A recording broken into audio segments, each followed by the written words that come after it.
के रूप में आऊं। बोले बेटा मैं आऊंगी, पर यदि कभी तूने मेरा अपमान किया ना, मैं तुझे छोड़ के चली जाऊंगी। माता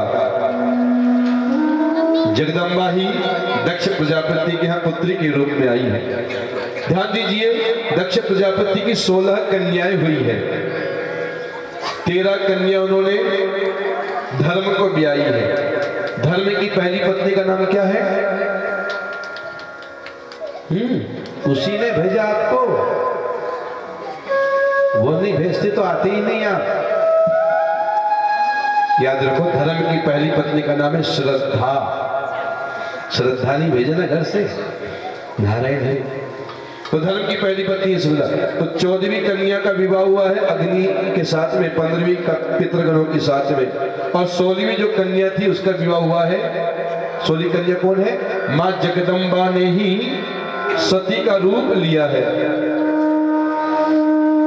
मां जगदम्बा ने सती का रूप लिया है और सती का विवाह हुआ है हमारे भोले भंडारी के साथ में। हर बोला हर हर महादेव। बड़े आनंद के साथ में रहते हैं भोले बाबा और माता सती। एक बार क्या हुआ कि दक्ष को गणों का अध्यक्ष बना दिया। गणों का अध्यक्ष बना दिया तो वह थोड़ा अभिमानी हो गया। प्रयागराज में बड़ा ही ब्रह्म सत्र हुआ। फुसर कर रहे हैं सब देवतागण, आपस में बातचीत कर रहे हैं। पर हमारे भोले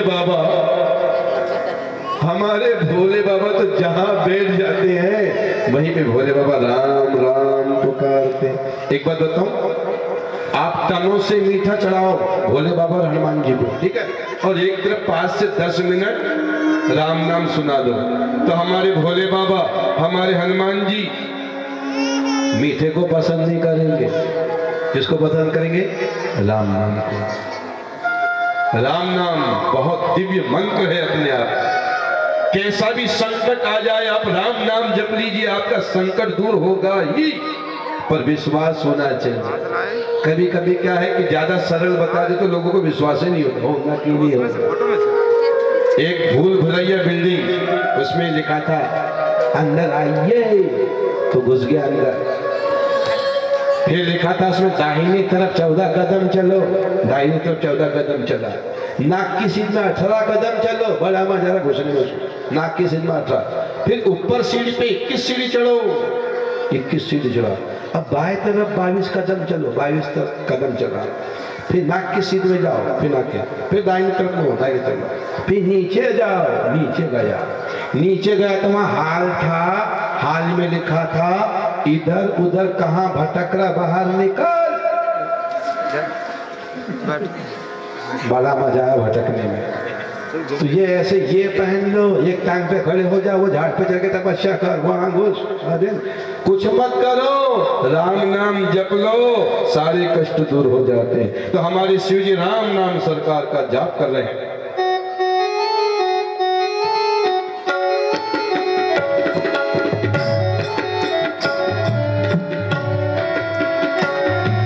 श्री राम जय राम जय जय राम, श्री राम जय राम जय जय राम, श्री राम जय राम जय जय राम, श्री राम जय राम जय जय राम। राजा राम राजा राम राजा राम राजा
श्री राम जय राम जय जय राम, श्री राम जय राम जय जय राम।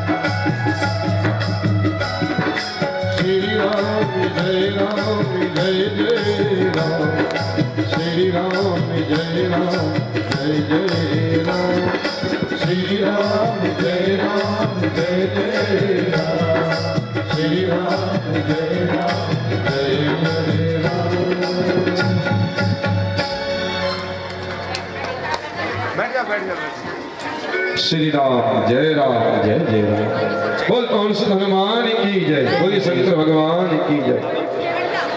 भोले भंडारी श्री राम जय जय राम का जाप कर रहे हैं और भोले बाबा सभा में बैठे हैं। दक्ष प्रजापति आया, सब खड़े हो गए, लेकिन भोले बाबा भोले बाबा अपने आसन में बैठ के राम नाम का जाप कर रहे हैं। कौन आया कौन गया मालूम ही नहीं है।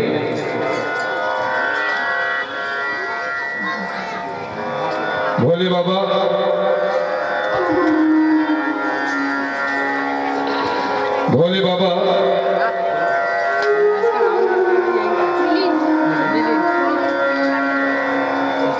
को देखा, दक्ष ने बोले ये तो मेरा दामाद है,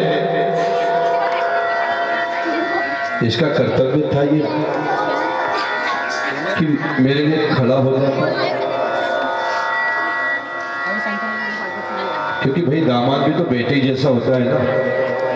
और बैठा नहीं था, बैठा खड़ा नहीं हुआ तो कम से कम बैठे बैठे सिर हिला देता है।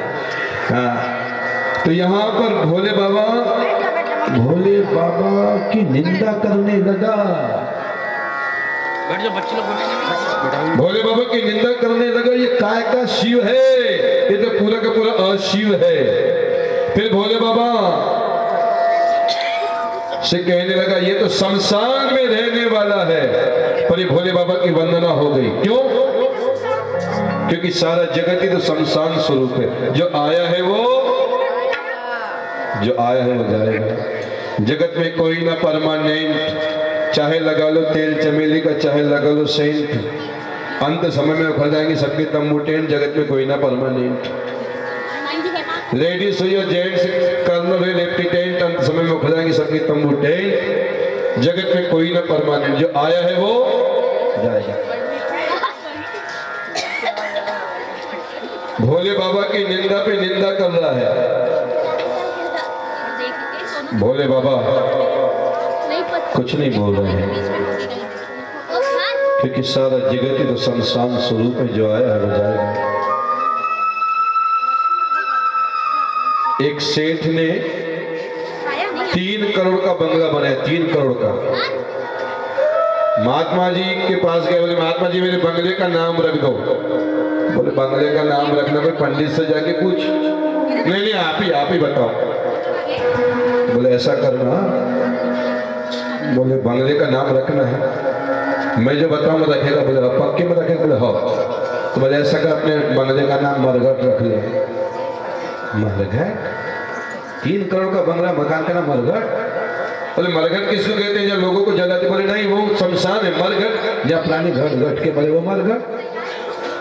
कथा 1 बजे शुरू हुई थी, 4:57 हो रहे हैं, यानी 3 घंटा 57 मिनट से हम बैठे हुए हैं। ठीक है, तो 3 घंटे 57 मिनट जो बीत गए, ये कभी वापस आ सकते क्या? नहीं आ सकते। राधे। तो जो बीत के कभी वापस आएगा ही नहीं। सारा जगत शमशान स्वरूप में जो आया है वो जाएगा। फिर कहने लगा भोले बाबा से कि ये तो भिखारी है, पर भोले बाबा शरीर का तो कोई दानी नहीं हुआ है, दानी नहीं हुआ।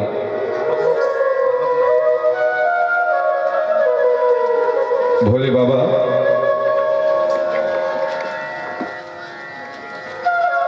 से एक बार कुबेर ने पूछा है, बाबा मैं आपकी सेवा करना चाहता हूं, सेवा का मौका दीजिए। बोले नहीं, मुझे कुछ नहीं चाहिए। पार्वती से पूछे, पार्वती कुछ चाहिए तो पार्वती ने कहा लोग हमको नाम धरते हैं। देखो सबसे बड़ा रोग क्या मालूम है आपको? सबसे बड़ा रोग क्या कहेंगे लोग? सबसे बड़ा रोग क्या कहेंगे लोग? छोटा सा उदाहरण, शादी ब्याह में हम जाते हैं, ठीक है, सजने का काम किसका है? दूल्हा दुल्हन का। हम भी जाते तो हम भी पोतना पोत के जाते हैं। महीने तो लोग नाम धरे कैसे कैसे आते हैं। सबसे बड़ा रोग क्या कहेंगे लोग? तो माता पार्वती कहने की लोग हमको नाम धरते हैं, तो सोने का महल बना दे। कुबेर ने सोने का महल बनाया है और कहते हैं रावण को उसकी पूजा करने के लिए बुलाया है। रावण ने उस महल की पूजा कराई, ग्रहों की स्थापना कराई। भोले बाबा प्रसन्न हुए, रावण हम तेरी पूजा से प्रसन्न हुए, मांग रावण क्या मांगता है? रावण ने कहा बाबा ये महल बड़ा अच्छा दिखाई दे रहा है। हाँ अच्छा तो है बाबा, यदि देना है ना तो मेरे को ये महल ही दे दो।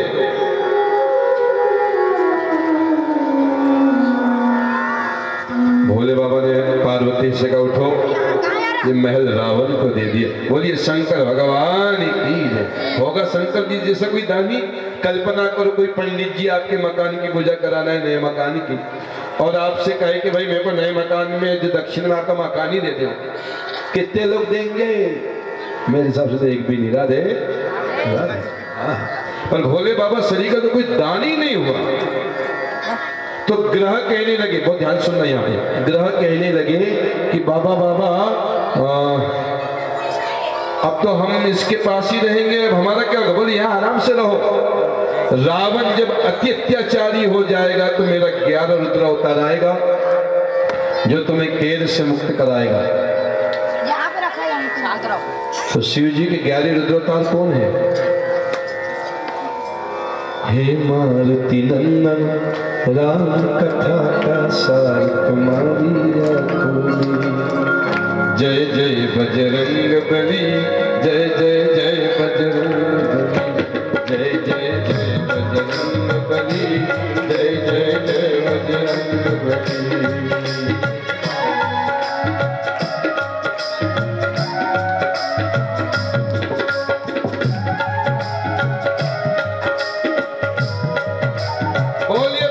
हनुमान की। तो हनुमान जी शिव जी के 11 रुद्र अवतार हैं। बोल कौन सा हनुमान की जय। नारायण हरिओम। अब ज्योतिष में चलते हैं। यदि जन्म कुंडली में सूर्य ग्रह गड़बड़ है तो क्या होगा? आंखों में कमजोरी आ जाएगी, घर में व्यर्थ के मुकदमे हो जाएंगे। उसके लिए मानिक पहनना चाहिए। यदि चंद्रमा जन्म कुंडली में गड़बड़ है तो बीमारी होगी, घर में कलह होगी। यदि जन्म कुंडली में मंगल गड़बड़ है तो लंबी बीमारी चलेगी, लंबी बीमारी, और कर्ज से पीड़ित हो जाओगे। उसके लिए मूंगा पहनो। बुध यदि जन्म कुंडली में गड़बड़ है तो वाणी में हकलाहट होगी, घर में पशु है तो उसकी हानि होगी, उसके लिए पन्ना पहनो। यदि जन्म कुंडली में गुरु ग्रह गड़बड़ है तो अच्छा काम करोगे तो भी यश नहीं मिलेगा, उसके लिए पुखराज पहनो। यदि जन्म कुंडली में शुक्र ग्रह गड़बड़ है, पति पत्नी में तालमेल जमता नहीं, दे कट कट किट किट कट कट किट किट, उसके लिए हीरा पहनो, हीरा पहनो। जन्म कुंडली में यदि शनि गड़बड़ है तो व्यर्थ के मुकदमे लग जाएंगे, घर में अशांति होगी, कलह होगी, बनते काम बिगड़ जाएंगे। यदि शनि गड़बड़ है उसके लिए नीलम पहनो। शत्रुओं की वृद्धि हो रही है तो ये राहु गड़बड़ कर रहा है, उसके लिए गोमेद पहनो। तुम्हें बुखार आया, शत्रु की वृद्धि, उसके लिए केतु के लिए लसनिया पहनो।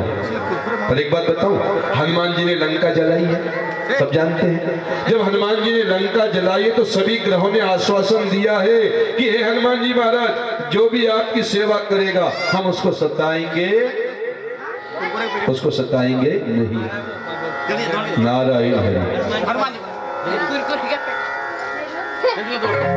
क्या शब्द का है? हे हनुमान जी महाराज, जो भी आपकी सेवा करेगा हम उसको सताएंगे नहीं। तो आपको कोई रत्न पहनने की जरूरत नहीं है, आप हनुमान जी की शरण में आ जाओ। सुंदरकांड का पाठ पढ़िए, हनुमान चालीसा का पाठ करिए।